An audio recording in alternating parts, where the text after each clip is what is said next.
So the actual brand, the name of the brand obviously is the Marathon, and it just stands for endurance. It stands for staying down. It stands for like not quitting, accepting the ups and downs of whatever game you commit yourself to. It's my area, this is where I grew up at. It's really like where I spent a lot of my time as a youth. Our neighborhood basically go from like Slauson to Florence. A lot of people got killed out here on these streets, right here on 63rd, Victoria, Hyde Park, Bryanhurst. This building right here, we call these the cages. And this is where, you know, niggas are going to the back of these buildings and get put on the hood. Niggas would come back here and fight all day, you know? I came in kind of raw. I came in gangbanging my area with all my homies in the video on Crenshaw and Slauson. Every day you drive down Slauson, you'll see my brother in the middle of the street making his sales. Here in this parking lot, getting it every day. It's important that we, you know, keep what we had going and also, you know, execute what we started, finish what we started. So he set up a table on this bus stop right here on Crenshaw and Slauson, and basically he was selling t-shirts and socks on parole on a table. You know what I mean? We had our table set up right here. Probably like 3 days in a row, police came, pulled up, took all our shit. We went back, read up. They pulled up again, took all our shit. The third time they put us in cuffs. Put me in cuffs, put Fats in cuffs. We like, man, what's going on, man? We trying to make some money, man. It was a black officer. We like, man, we all black, man. Shut the fuck up. That's what he's telling us. If y'all want to sell something right here, what y'all gonna have to do is do like the tax-paying citizens and go open up a store and lease it and pay rent and sell something out of the shop.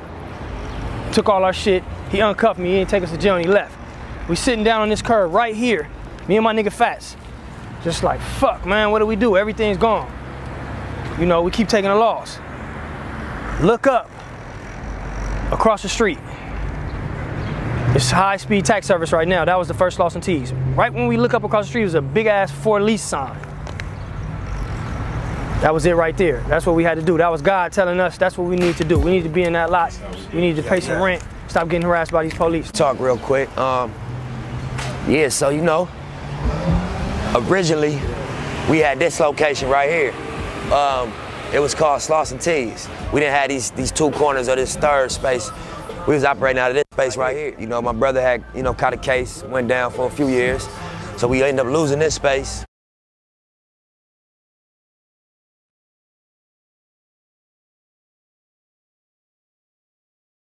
What part of LA did you actually grow up in? South Central LA. Born on 81st and Hoover, raised on which we now call the 60s in Arlington and Slauson, you know, for most of my life. So originally, how did the Rolling 60s actually form? With and everybody always get upset, but it's different. It's like different dudes how the name came about it. But it was like the permission was supposed to be given to Babyface that birthed the 60s. Okay. And at what point did you actually join? I actually never joined. Aha, okay. You know what I'm saying? You never joined. Before that, it was my world. And I messed with Keeping 100. Right. And I wasn't on no money shit. Like other niggas was getting money. I was getting money and I was getting paid by every nigga in the city. Damn near. If they was getting money. Right. So if he was getting money, he was already getting the bag. He was paying me $10,000 a month. I don't give a fuck who you was. Okay. I'd already amassed. Like I had two little brothers in private school. I had so many pieces of property all over the place trying to pay for that. Mm-hmm. So now I'm stuck with all this debt monthly. It's like, shit. I gotta do something. I gotta figure something out. So it was like basically, my irrational thought was to rob the dope dealer.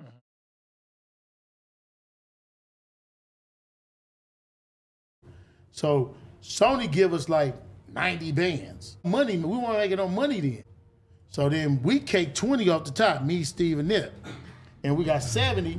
The homie like, shit, you ain't gotta give me nothing, just get it registered and get the insurance on it. Little did we know, once we re-registered it, it put it back on the hot list. Oh. But he been on the run 12 years. I only been home 3. So there's no way I could have been involved in what he was going on. But when the feds seen the bus moving, his son was on the bus. They tracking all that shit. They tracking all this. Portland, they hit us. We going up through Oregon. We get all the paperwork. They took the motherfucking radiator cap off, took the motherfucker apart, stuck us in, I can't remember where we were for 3 days. They took the motherfucking, scanned it from the router to the found what they wanted on it, put it back together, gave it to us. I flew back home. When I fly home, we get hit. Always got to take out of the. This how you were holding with me. Yeah, Hustle TV. We getting it in right now, man. We in Salt Lake City, Utah. We on a tour bus. You feel me? This how we getting it, my nigga. This is lunch and dinner right now. 12-hour highway rides and all that. Feel me? Bullshit bean dip out the can. Bullshit stew. Feel me? Both ends of the bread. Like your boy Wilmer and Fred. Hey. like my main man Doggy Dog say, cuz. Little bullshit Heineken, we getting it though, man. What's going on? Nothing but the best, man. You know, this is dessert, my nigga. We gonna get to these on the stage and all that. Getting it in though, my nigga. You already know, Hustle TV. It's the update, man. I look, I said, all right, boom, I finished the interview.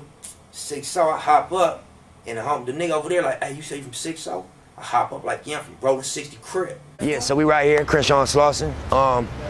Take a walk with me. I'm gonna just walk through the lot with you and talk real quick. How many fights I done had in this parking lot, I can't count, man. How many fights Fats had, my brother had, we can't count. How many, you know, incidents with the police. Oh, shit. When I left the music industry, me and Nipsey had a fallout. He had my equipment, and I wanted to use my equipment. He got mad because I got my equipment back.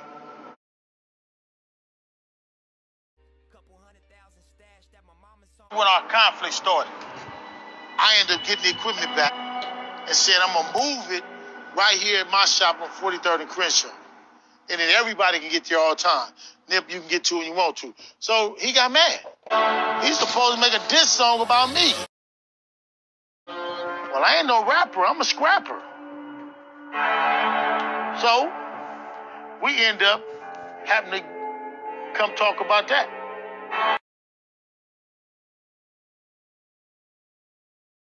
On March 18, 2011 at about 2:30 p.m. 2 patrol officers were investigating a call about a fight between gang members at the corner of Crenshaw Boulevard and Slauson Avenue. When the officers arrived, they witnessed about 10 gang members fighting and heard gunfire. One of the officers observed 29-year-old Samuel Asghadam in possession of a weapon, and an officer-involved shooting occurred. All suspects were arrested per police report NR 11127 RF.